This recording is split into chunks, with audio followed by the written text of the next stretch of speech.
পূর্ব বাংলার একটি বিখ্যাত রান্না, যা আগেকার দিনে মানুষরা খুব পছন্দ করতেন এই গরমের সময় বিশেষ করে, কাসুন পোড়া কাতলার ঝোল। এই ঝোলটা শরীরের জন্য যেমন উপকারী, খেতেও কিন্তু ঠিক তেমনি সুস্বাদু।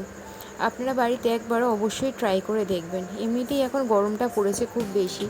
আমি একটা কড়াইতে নিয়ে নিয়েছি একটুখানি কালো সর্ষে, আর দিয়ে দেবো একটুখানি পাঁচফোড়ন। সর্ষেটাকে প্রথমে একটুখানি ভেজে নেবেন, কেননা সর্ষে তো একটুখানি ভাজতে টাইম লাগে। তারপরে আমি দিয়ে দেবো 1 চামচ মতন পাঁচফোড়ন। দিয়ে আমি সেগুলোকে ভালোভাবে ভাজবো। খুব লক্ষ্য রাখবেন যেন বেশিক্ষণ না ভাজা হয়, পাঁচফোড়নটা কিন্তু পুড়ে যাওয়ার সম্ভাবনা থাকবে। এরপরে আমি কড়াইতে তেল দিয়ে নিলাম।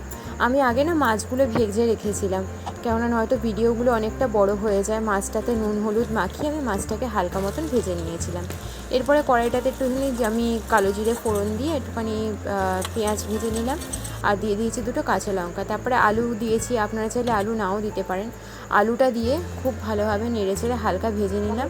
নিয়ে তারপরে মধ্যে দিয়ে দেবো আমি জল। খুব ভালোভাবে ফুটে উঠলে আমি মাছগুলোকে দিয়ে দেবো।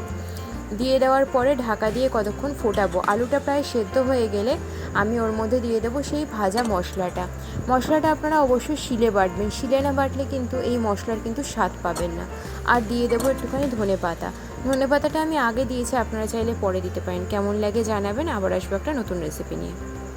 ভালো থাকবেন, সুস্থ থাকবেন। আজকের মতন এইটুকুই। আবার আসবো একটা নতুন রেসিপি নিয়ে। সবাই পাশে থাকবেন। টাটা।